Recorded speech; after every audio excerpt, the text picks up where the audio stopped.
Well, hey there, everyone. Happy Sunday, man. What an NCAA tournament we have had so far. There have been some crazy upsets, some really fun games to watch, and then obviously Arkansas defeating Colgate to move on to the round of 32, and that's what we're here to talk about today. It is game day for Arkansas. They want to get to the Sweet 16. They haven't been there since 1996, and of course they got to get through Texas Tech to do so first. Bringing in our Mike Irwin. And Mike, let's talk about it. I mean, this is a matchup we expected if Arkansas beat Colgate. And so if you're wanting to get to the Sweet 16, you got to get through a crispier team that's a very good team out of the Big 12. How do you feel about this matchup? Let's talk about what they have in common. Both of these teams lost to Oklahoma State in overtime. But the difference is Texas Tech lost to them twice in overtime as a part of their Big 12 schedule. Both of these teams beat Abilene Christian University, even though I like to call them ACC. That's terrible.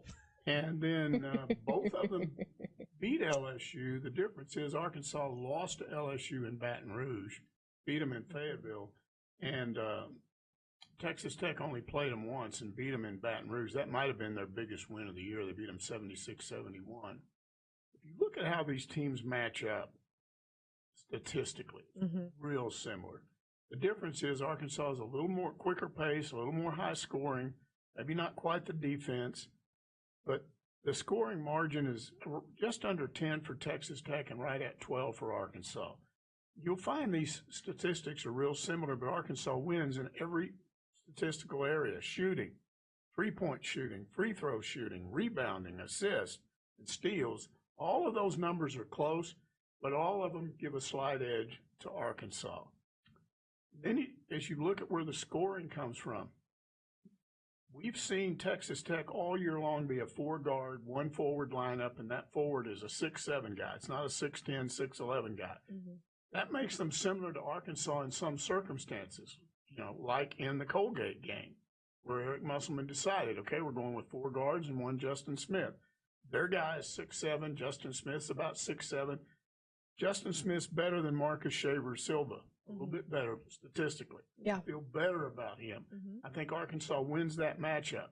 The big question is, does Eric Musselman leave all of those true bigs on the bench? And there's no way we can know.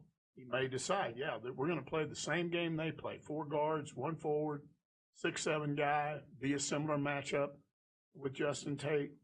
It's not like he'll be going up against a 6'11", 7-foot guy. So we'll see how that develops. But, again, if you look at it on paper, I give Arkansas an edge. The one thing I don't know about is their defense. Yeah. We've seen Arkansas struggle in games, especially early when they cannot penetrate and get their layups and their short jump shots, and they get impatient and they start jacking up threes. That's what we saw against Colgate. We saw that. And then as the game wears on, they start figuring it out, and then in the second half do a much better job, and their shooting percentage goes up.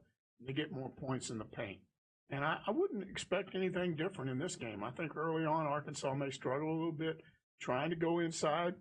Now, we've seen games where they can shoot the three. And if Tech forces them out on that three-point line and they shoot well, that's fine. But if it doesn't, they got to work harder to score inside. Yeah, they will. Let's pull up your keys to the game here, because this is how you think Arkansas is going to win it. The first thing you told me today when I asked you was that all of Arkansas's guards need to step up. We saw, Moses Moody play well the other day. Devo Davis finally kind of started to fall into his own a little bit. But I think a guy, and I'll get to it a little bit more, maybe foreshadowing here, but Jalen Tate has to definitely step up. He's definitely not played well. I didn't think he played all that well in the Missouri, in the A&M game, last game of the regular season.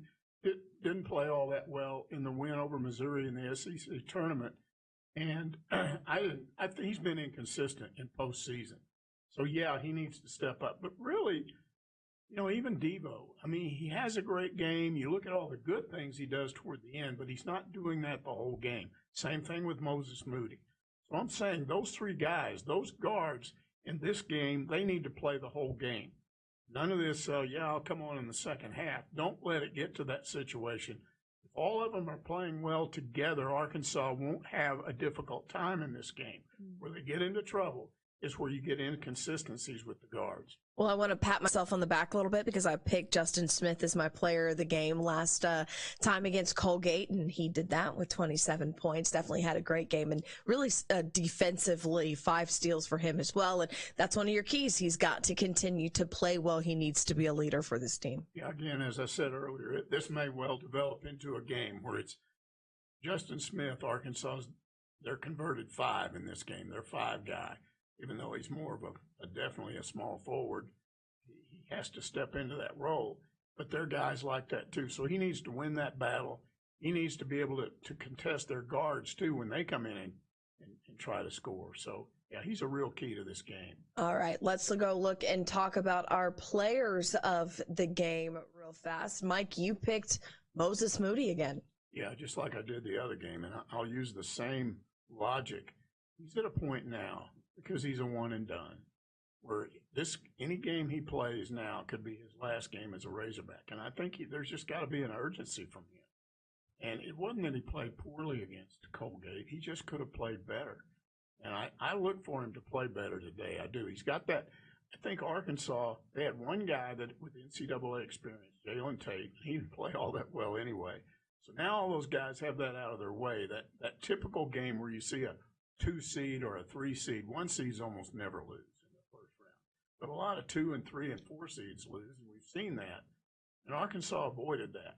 And then the tournament tends to stabilize after that. Teams tend to play with their seeding. You know, if you're a good team, you ought to play well. And I look for Arkansas to play better in this game.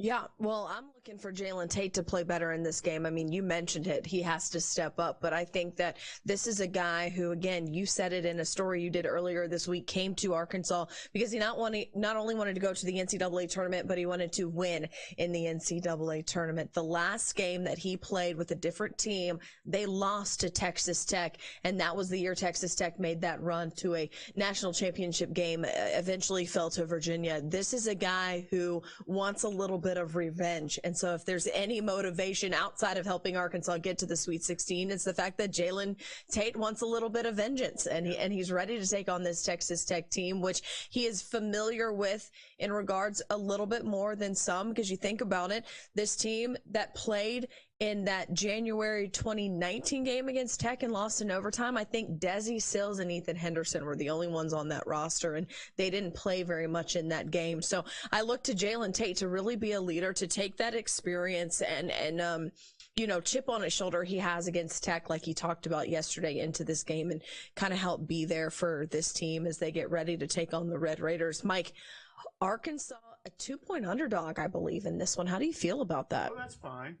Maybe it'll motivate them. They shouldn't be. They're a better team than Texas Tech. They had a much better conference record. And I think the SEC and Big 12 are comparable. I'd probably give a little bit of an edge to the SEC this year.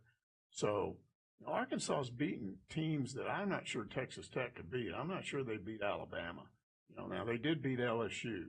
That was a little bit of an anomaly because, again, they lost to Oklahoma State twice. They lost to them on their home floor. Mm-hmm. So they were up and down even more than Arkansas, and theirs was spread out over the whole year. It wasn't like they were up and down at a certain point. They would play well in stretches, and then they wouldn't.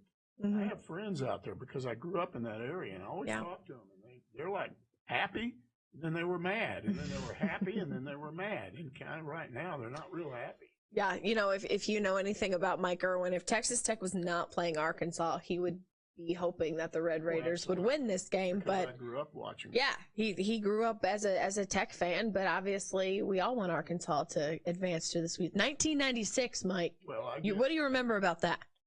1996. Uh-huh. What are you talking about? That's the last time they were in the Sweet 16. Oh, Arkansas Sweet 16. Well, you're throwing Sorry, I did. It was sort of, you were a little bit disappointed because they'd been to the Final Four twice. So you wanted them to do it 3 times, and it didn't happen. They lost a lot of their studs from those 2 teams. And it turned out I don't think any of us realized the program was going to drop off the way it did, and it really wasn't Nolan's fault. It was a bogus NCAA investigation, probably the only time in the history that the NCAA basically suspended some players and then came back and said gee, we made a mistake. We screwed up. We did the wrong thing. Mm-hmm. Well, it's too late. You already screwed Arkansas's recruiting up. And then Nolan, people got mad at him over some stuff, and inside the athletic department, it led to a lot of problems. And if that had never happened, I think Arkansas would have continued to win. All right. Well, again, they're trying to get back there for the first time since 1996. Our Troy Lynch in Indianapolis outside Hinkle Fieldhouse to talk to us about what, fans that are there for the game feel about this matchup. It doesn't get much better than this. I mean, take a look at what's behind me. I'm a big Hoosiers fan, so being in front of Hinkle Fieldhouse is like a dream come true. But it's also a dream come true for the Arkansas Razorbacks if they can take down Texas Tech to head to the Sweet 16 for the first time in 25 years. And obviously, fans are excited. We caught up with some of them to see how they feel before going up against the Red Raiders. They're a good team, good defense. I think they struggle to score a little bit, but I think we've got pretty explosive offense, so I think we'll be able to handle them and score more and D them up as well and shut them down. I'm nervous. Texas Tech, they're a good squad. I think the Hogs will pull it out barely. Connor Vanover last-second tip-in for the win. Some fans a little bit nervous, others really excited, confident, trying to move on to the Sweet 16. Alyssa, this is going to be a close one. I'm not exactly sure, but it's going to be a fun one, no doubt about it, and hopefully we can see the Hogs next weekend. Someone said Connor Vanover tip in to win it at the buzzer. That'd be interesting if he is right. Arkansas and Texas Tech tipping off at 5:10 over on TNT. That game, an exciting one. I know Hog fans have been waiting all day for. So we hope you enjoy the game. Thank you so much for joining us here as we got ready to look ahead to this game for Arkansas. We will be right here at halftime to talk about kind of what we think about how the game is going on. And then, of course, we will be talking about this game throughout the night in our Pig Trail show and all of our shows as well. Thanks so much for joining us, everyone, and enjoy the game.